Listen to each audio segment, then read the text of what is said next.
এতদিন ভাবতাম আমি একা গাছ চুরি করি, কিন্তু আজকে আমার থেকেও বড় এক গাছ চোরকে খুঁজে পেয়েছি। বাইরের কলেজে পরীক্ষা দিতে এসে যে এমন করব সেটা তোমরা কেন আমি নিজেও এখনো কল্পনা করতে পারছি না। ঘটনাটা শোনো তাহলে। বিএডের 3rd সেমের এক্সাম চলছে। সিট পড়েছে বল্লা বিএড কলেজে।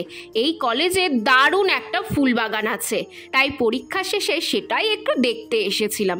হ্যাঁ, সাথে দু একটা ডাল চুরিরও প্ল্যান ছিল, কিন্তু এমন সময় একজোড়া পা চোখে পড়ল। সামনে গিয়ে দেখি এ যে আমারই ব্যাচমেট তানিয়া। সবার অগোচরে এত ডাল সংগ্রহ করে ফেলেছে যে ওর ব্যাগই ভরে গেছে।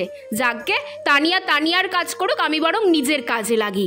এই আগুন রঙের জবাটা অনেকক্ষণ ধরে খুব টানছিল, নিজেকে আর আটকাতে পারলাম না, বুঝলে। চারিদিক ভালো করে দেখে এই জবাটারই দুটো ডাল ভেঙে নিলাম। আরে না না, এটাকে চুরি বলে না, এটা একটা শিল্প।